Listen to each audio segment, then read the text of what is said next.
Celtics Nuggets. Who's winning championship if you believe that is the matchup in the NBA Finals? And if it was the matchup, who are you picking? So now today's the... Oh, excuse me. As I knocked out my water. Today's the day we make that pick?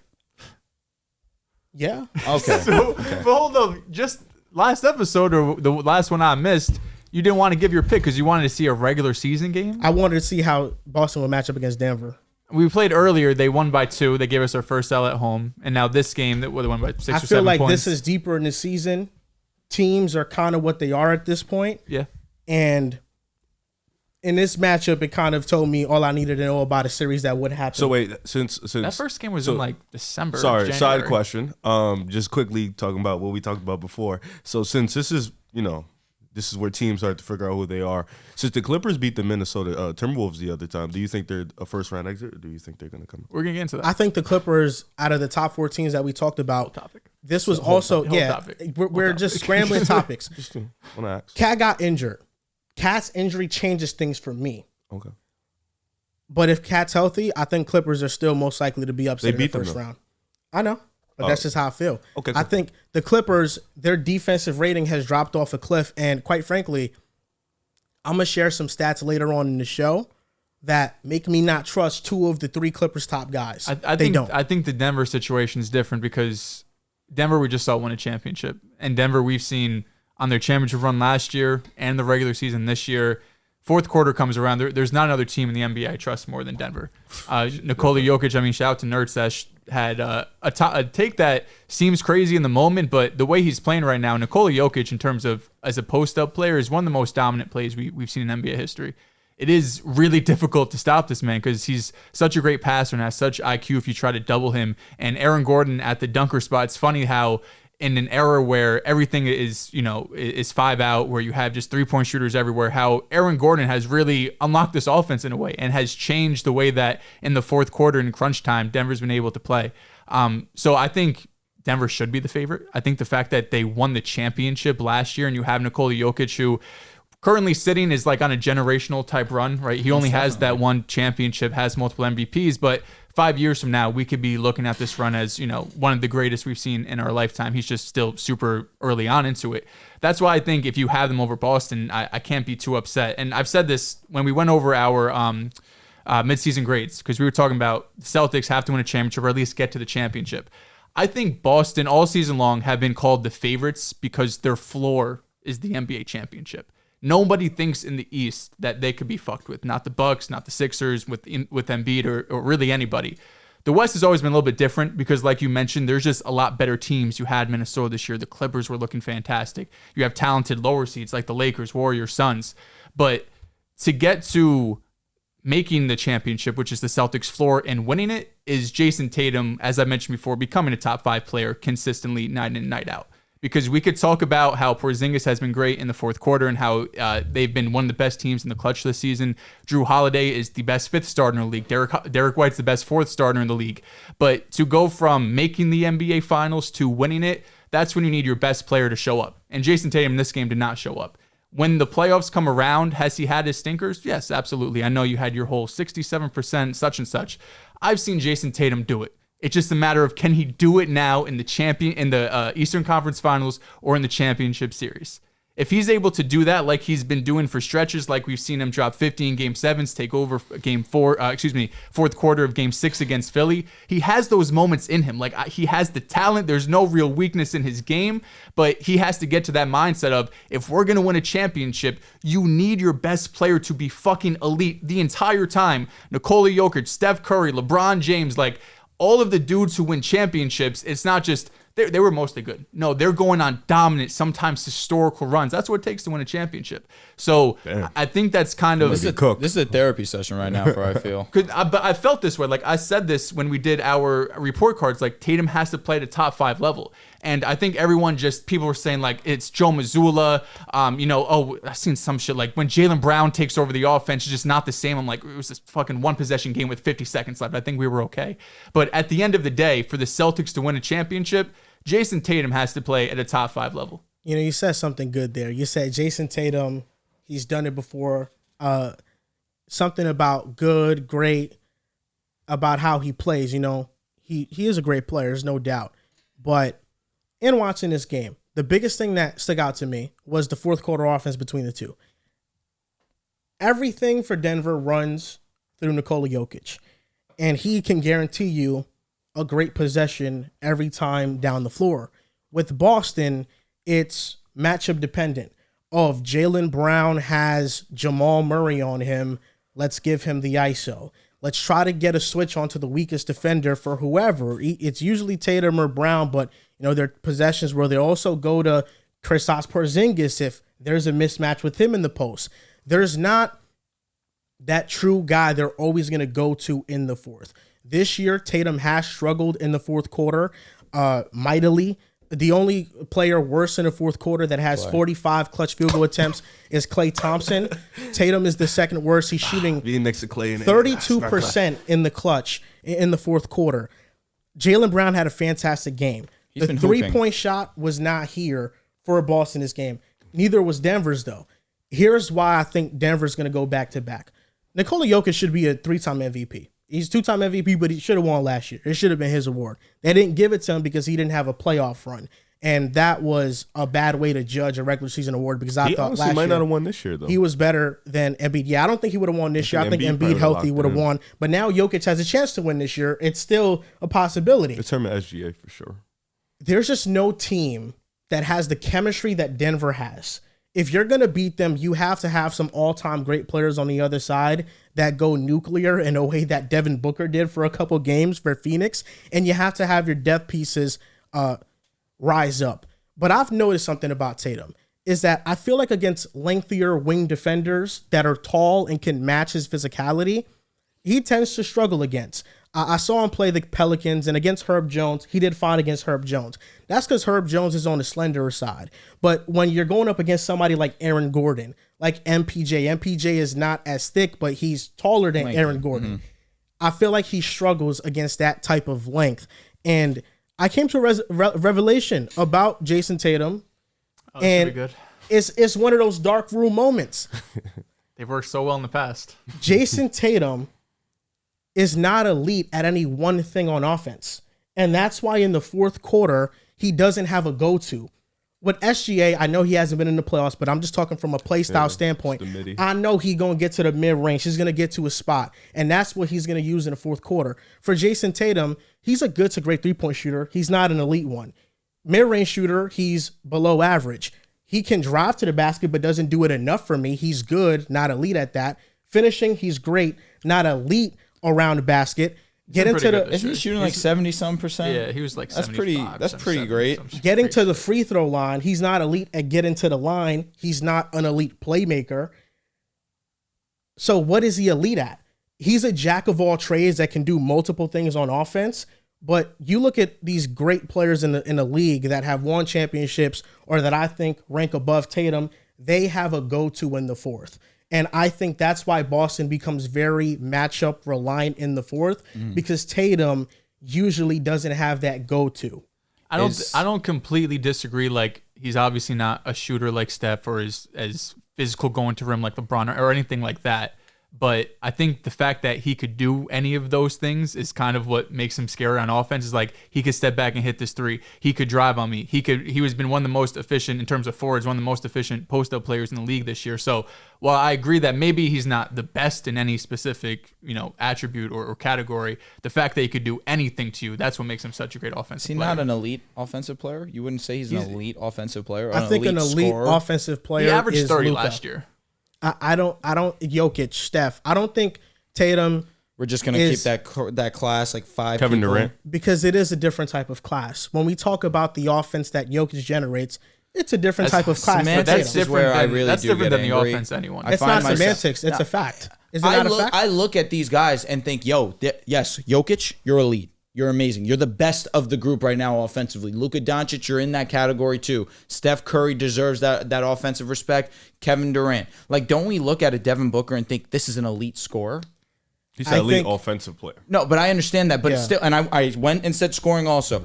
I still look at Devin Booker and think, wow, he's been able to transition to point guard. Maybe you would still like that true point guard for the Phoenix Suns, but he's been able to do that for the Phoenix Suns, and it helped translate to winning basketball. I would still classify Devin Booker as an elite offensive player. I think he's an elite scorer, not an elite offensive player. I think he's a good, sometimes great playmaker. He's not an elite playmaker. The difference between him and Tatum on offense... But isn't it the ability to combine the two and do it at a high level? I feel like it's what is done at the highest of high levels. That's what elite to me means. The difference between Jason Tatum is doing it Tatum, at the highest of levels. So is Booker. Is an elite pull-up jump shooter. He's an elite mid-range shooter. That's not what Tatum is. He's not even good at that. He's one of the worst mid-range pull-up volume shooters in the league for his attempts. I think there is a difference of class. I think Jokic... Look at the MVPs this year, the players that are having MVP level seasons. Jokic, SGA, Luka, Giannis.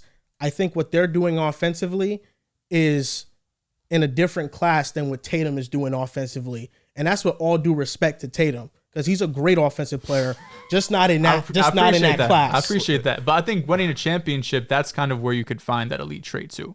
Like, all of these guys have been questions before they won the championship. And before you go, Riv, just to throw some, the clutch numbers this year have been horrendous for Jason Tatum. But the last 3 postseasons, clutch shooting efficiency, Jason Tatum's number 1. 57.4%. Oh, I've seen this. Where's Steph? 27 attempts. Steph is number 3 at 55. Clay was number 2, believe it or not. Really? Yes. And He's then open. if we're looking, Are we so throwing that stat out now? Yeah. 2024 this season, and this was before the Denver shot, so it's even worse now. Regular season / playoffs in the fourth quarter overtime, less than 24 seconds to tie or take the lead. Tatum's been at 14% this year. Atrocious. From 2017 through 2023, the rest of his career, he's been at 39%, which is higher than Luka, Dame, Bradley Beal, LeBron, Bro said Bradley Beal. You shouldn't Jimmy have said Butler, that, Donovan Mitchell's at 22%, Devin Booker's at 20%. He's been clutch in the past. This year he has not. I think, when you have, I think there's always a tier, especially with this new NBA. It's so much talent in the league. I think there's a bit of a tier of everything. I think there's tiers of superstars, tiers of elite offensive players. Like the names you mentioned, I think those guys are in like a tier 1 where you can throw Tatum in a tier 2 if you want Booker and those guys. But I think you have to start bunching it up, because there can't just be a small room, because I think you can still be elite, just not at the elite. There's always 100% there's always new levels, because there's so much more talent now, sure. and you have to keep expanding and broadening the system. But I think Denver's the pick here. I think just Denver, they have the perfect starting 5 in the league. Like, they just connect, and they're so in sync with each other, and they complement each other's games. Like, Aaron Gordon compliments to Joker compliments Jamal compliments to Joker. Like, KCP compliments both of them. Like, they just do so many things together, and they just, one guy connects to the other, and they're all like a nice, beautiful family that just connects so perfectly and have Thanksgiving together all the time and shit like that. Like, they're just so in sync that it's like, it's hard to throw out a lineup and not only stop them on defense, but like, you got to consistently score with them. It's so tough to have an efficient shot like them, or always come down and have a perfect play. Always have something for either KCP, either Aaron Gordon, MPJ, or Jamal. Like, they always have a counter for any move you kind of put out there, especially the Joker. Like, he's the most dominant player in the league right now. Like, he has a counter for every defense you throw at him. Single coverage, double coverage, hard hedge, soft hedge, anything you want to do, lock and trail. And the man he's trying to throw the pass to, he'll find a way to get to him. Like, he just has a counter for everything. And, Boston would probably be the best chance, because they're the most talented team in the East, because obviously, in the West, I just think a lot of teams are going to have a size problem outside of Minnesota, but I don't think Minnesota can keep up with them offensively. I think the Joker will be able to handle that. But I think, like, in the East, you got to hope it's Boston, because I think Boston, they provide a couple different challenges for Jamal Murray. And, Porzingis, he is a little bit skinny, so that's going to be a tough matchup for him. But the way Mazzulla's been dissecting defenses and offenses this year, the way he's been, throwing out different coverages, he's moving you? He's not moving me, because I think the Joker's unstoppable, but he's been doing in good. The grand scheme if of you can't things. stop the Joker, I mean, yeah, but he's not the only one. But here's the thing. I think teams, like you said, teams don't match the chemistry, but I think some teams, even if they do match the chemistry, they don't match the talent. Like a team like Miami, they have all the chemistry in the world, probably the same amount of chemistry as Denver, but they don't have the talent. Mm-hmm. You look at teams like Boston, they may have the talent, maybe they don't have the chemistry. So there's just so many different things, and then you can even throw teams like, just Phoenix, they don't have the player that can just be as dominant as the Joker on a possession by possession basis. Devin Booker still struggles with the turnovers and seeing double teams. Same thing with Kevin Durant. With the Joker, it's like, what can you pick out that's a weakness? It's even his defense is no longer a weakness. He's locked in on that end. So it's like deflections, just being in the position to, defend the shot. And then offensively, it's like, what can you do? So this guy, he's been so dominant. And I think for me, you got the safe pick is Denver, because I just think with the Joker leading the charge, you got Jamal.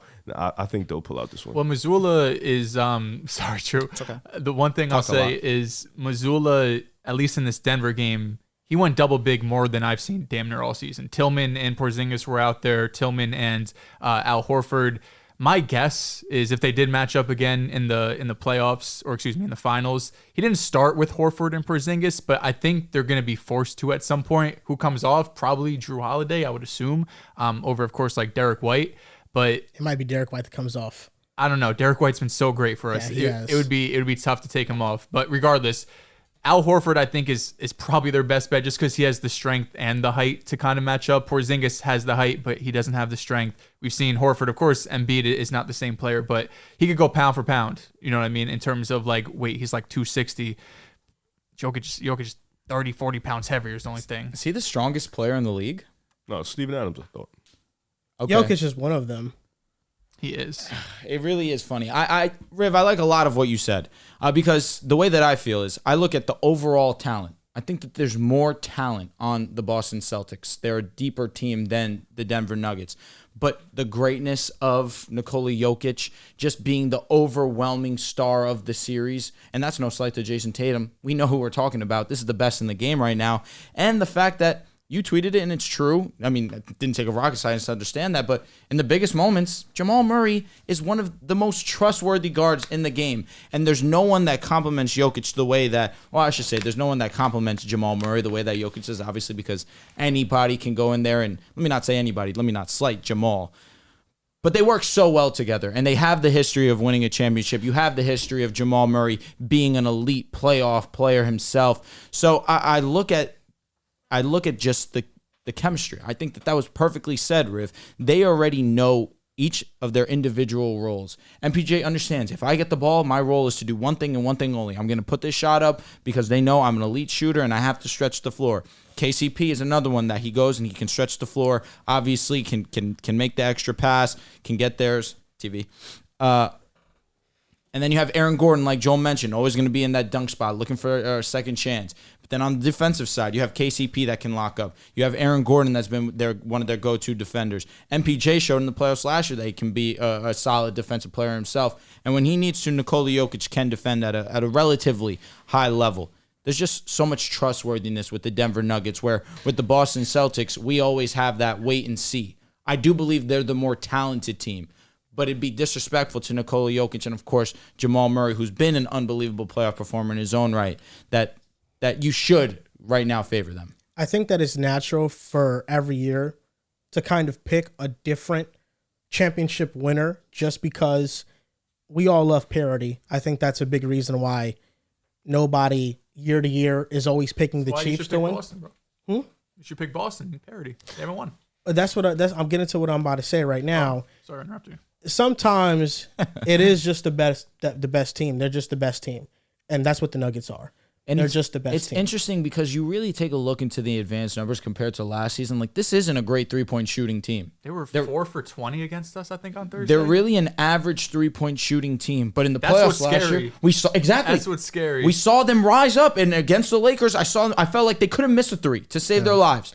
It's just inevitably they're coasting. But they have games. No, you're right. They have games where they don't shoot well, and they still win. Both games against Boston, they did not shoot well. No. I mean, the first game they scored 102 points. This was like 118 or something. So a better offensive game, but they could get into these slugfest of kind where it's in the paint, it's Jokic post up, post up, and it's food. Between the combination of Jokic and Aaron Gordon or Jamal Murray's ability to get to the basket too.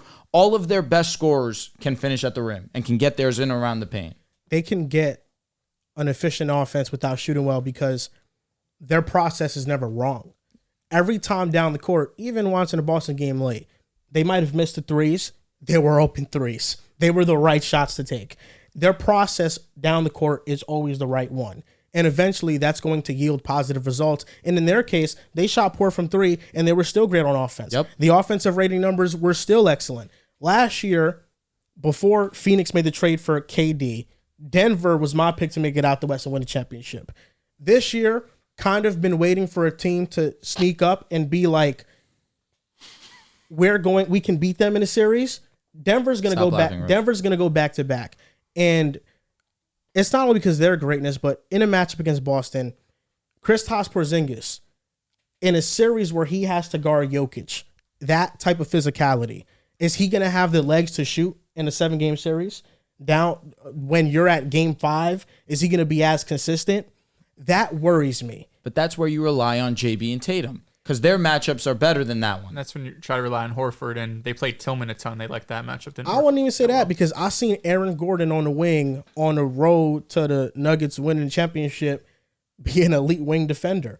And he's going to be on one of Tatum and Brown, and then you're going to have KCP on another one. He's aggravating. Those defenders, KCP as a defender, he's so Almost aggravating. definitely. so they got the elite perimeter defenders that they could stop elite offensive players. I don't know if there's any you can limit. And I think that's essentially what you're saying. I still think that Jason Tatum will get his. This was a bad showing by did it him. in the but finals. Yeah, that's true. But you still look at Jaylen Brown. I feel like take away this game versus the Nuggets where he performed at a very high level. I still believe in that matchup. You can get Jaylen Brown to play for an entire series, a very high level brand But that of ain't basketball. gonna win the series. I don't disagree with you. It has to be on Tatum. Ultimately, it comes back full circle that Tatum needs to be the best player on the Boston Celtics. And in that matchup versus Aaron Gordon, we can see Aaron Gordon have moments of playing some high-level defense. But all in all, going into that matchup, you would take Tatum to win that one.